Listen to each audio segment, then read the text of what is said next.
선도하는 미국, 추월하고자 하는 중국의 전쟁이라고 보여집니다. 무역 전쟁이 아니라 기술 전쟁.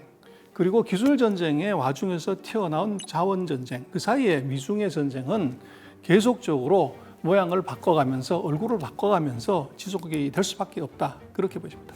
중국의 추락과 재부상, 그것의 비밀을 알아야만이 중국을 이길 수 있습니다. 지중이 아니면 극중하기 어렵습니다. 중국을 어떻게 이길 것인가? 그 해답을 안녕하십니까. 차이나 퍼즐의 저자 중국경제금융연구소 전병서 수장입니다. 작은 돼지가 호랑이를 물었다. 딥시크라는 회사 설립한 지 1년 반밖에 되지 않은 스타트업 기업이 세계 최강, 세계 최고의 오픈 AI에 뒤통수를 쳤습니다. 바로 딥시크죠. 그러나 딥시크의 그런 성공은 이것은 결코 우연이 아닙니다. 중국이 AI 산업에서 첨단 과학기술 산업에서 그렇게 빠르게 성장할 수 있었던 비결은 7가지의 비밀이 있습니다. 첫 번째는 리더들의 공부입니다. 시진핑 주석과 중국의 당서열 25위까지의 고위직들은요, 평균 45일에 한 번씩 모여서 공부를 합니다. 여기서 첨단 기술에 관한 공부를 벌써 수없이 많이 했습니다. 그리고 난 다음에 공부로 끝나는 것이 아니라 이것이 두서너 달 지나면 바로 정책으로 나오는 것이죠. 알고 하는 정책과 모르고 하는 정책의 차이는 굉장히 크다고 볼 수 있습니다. 두 번째는 정책의 일관성입니다. 최근 28년 동안에 한국은 18명의 장관을 바꿨지만 중국은 5년에 한 번 정도, 그 정도로 장관의 임기를 보장했습니다. 정책의 일관성이 만드는 성과는 중국은 2010년에 7개의 중요한 첨단 산업을 지정하고 이것을 15년 동안 그대로 지속을 했습니다. 그 결과가 2025년 현재 7개 산업 중에서 하나 정도를 빼고는 전 세계 1, 2, 3위 안에 모두 등극하는 그런 결과를 낳았습니다. 세 번째는 시장의 사이즈입니다. 전 세계 CEO들이 중국 시장으로 몰려가는 가장 큰 이유는 지금 전 세계 최대 자동차 시장, 노트북, 핸드폰, 디지털 TV, 전기차의 시장은 이것은 미국이 아니라 중국이기 때문에 그렇습니다. 네 번째로는 바로 강력한 R&D입니다. 중국은 한국의 5배 가까운 R&D를 집중하고 있습니다. 다섯 번째는 바로 시스템입니다. 소위 말하는 스테이트 캐피탈리즘, 국가 자본주의의 힘을 서방 세계는 굉장히 낮게 평가하거나 간과를 합니다. 사회주의 국가는 창의성이 없고 사회주의 독재 국가는 첨단 산업을 할 수 없다. 이것이 서방 세계에 펼쳐진 이제 일반적인 인식이긴 하지만 지금 보고 있는 중국의 과학기술은 그 모든 인식들을 다 뒤엎기에 충분합니다. 바로 국가가 실패하는 것에 대해서, 적자가 나는 것에 대해서도 다 책임지는 그런 시스템이 있기 때문에 그렇죠. 예를 들어서 첨단 반도체에 있어서도 이것은 이 제품이 아니라 기술입니다. 원가가 아니라 양산입니다. 그러다가 보니까 국가가 지원하는 그 시스템 제도가 그것이 다른 어떤 나라보다도 강력하기 때문에 중국의 과학기술 이것들이 빠른 성장을 하는 이유고요. 그 다음은 보조금입니다. 그래서 지금 전기차 시장에서 전 세계 마켓쉐어의 작년 12월 기준으로 75%를 장악을 했는데요. 2009년 이후에 중국이 전기차 산업에 지원한 자금의 규모가 2,309억 불에 달합니다. 이것은 미국이 역사상 가장 많은 보조금을 준다고 하는 칩스업의 반도체 520억 불 정도 수준의 4배에 가까운 보조금을 줬다는 것이죠. 마지막으로는 바로 사람입니다. 인재입니다. 중국은 1년에 대학을 졸업하는 사람들이 1,200만 명입니다. 과거 40년간의 중국의 성장은 바로 농민공, 중학교 중퇴한 도시로 올라온 도시 노동자들의 임금의 절반 또는 60, 70%의 임금을 받고서 일했던 사람들이 제조업 중국을 만들었다고 하면 지금 중국이 78년 이후에 졸업한 대졸자의 수가 1억 8천만 명입니다. 그래서 중국의 인구 감소가 문제다 이렇게 얘기를 하지만 지금은 중국은 생물학적 인구 감소는 당연한 것이지만 이제는 1억 8천만 명의 대졸자들이 만들어내는 인재 보너스의 시대가 왔다고 봐야 됩니다. 그래서 중국에 지금 많은 세상을 놀라게 하는 세계 최고의 예를 들면 쇼폼이 바로 틱톡입니다. 그리고 지금 뭐 전 세계 전쟁에서 새로운 돌변을 일으키고 있는 것이 바로 드론이죠. 전 세계 상업용 드론의 70% 이상을 장악하고 있는 것도 중국의 기업입니다. 이런 중국의 기업들의 창업자들을 보면 대부분이 20대에 창업해서 세계적인 위치에 올라왔다는 거죠. 결국은 딥시크가 또한 좋은 예인데요. 딥시크의 개발자들 139명은 어느 한 사람도 미국에서 공부를 했거나 일을 해본 적이 없는 순수 토종 중국 엔지니어들입니다. 어떻게 이것이 가능하냐 하는 것인데 결국은 중국의 교육의 수준, 그 실력이 이것이 미국에 유학가지 않더라도 이것이 미국에 버금가는 기술을 개발할 수 있는 실력을 갖췄기 때문입니다. 매년 등장했습니다.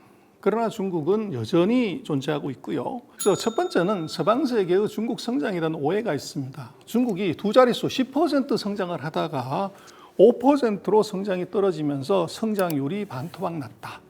그래서 이것이 이제 문제다. 그렇게 많이 얘기를 하는데요. 중국의 5% 성장은 한국이 중국 GDP의 한 10분의 1 정도가 해당이 되는데요. 중국이 2년 5%씩 성장하면 중국 내부에 세계 13대 경제대국인 한국만한 나라가 하나씩 등장한다고 봐야 됩니다. 그래서 절대 성장률로 중국을 해석하고 보는 것은 틀렸다. 두 번째, 최근 한 25년간 계속적으로 난 것이 중국의 위기론의 중심에는 금융이 있었습니다. 지방부채 때문에 망하고 공기업부채 때문에 망하고 국가부채 때문에 망한다는 얘기들이 뭐 단골 메뉴처럼 오지만 이 부분에 있어서 서방세계와 다른 중국의 금융 시스템을 이해할 필요가 있습니다. 중국의 모든 금융기관은 국유기업입니다. 그리고 중국의 대출을 받아간 기업들의 63% 정도가 다 국유기업입니다. 그래서 국유기업은 부도날 이유가 없기 때문에 계속적으로 돈을 빌릴 수 있고 은행들은 부도날 이유가 없는 국유기업에 대해서는 담보가 없더라도 돈을 빌려주는 그 과정에서 부채가 커진 것이죠.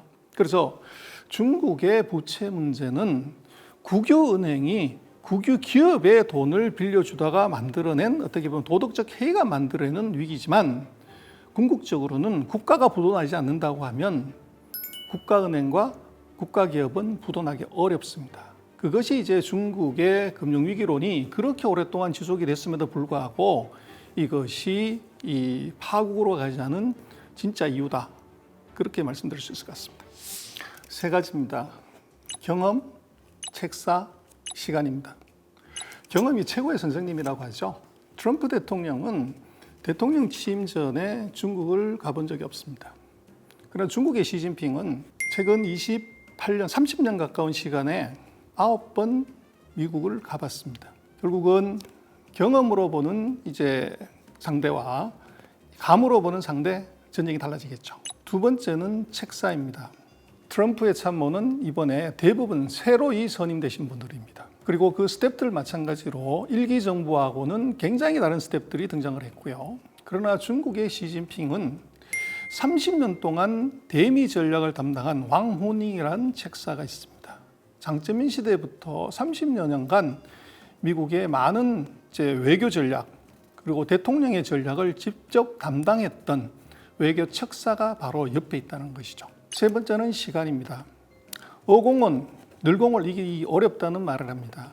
트럼프 대통령은 4년 임기에 한 번 연임할 수 있는 제도의 대통령입니다. 이미 한 번 4년의 대통령을 했기 때문에 이제 4년의 임기만 남아있지만 만약에 중간선거에서 진다고 하면 2년짜리 대통령, 그 이후에는 식물 대통령이 될 가능성이 대단히 높아 보입니다.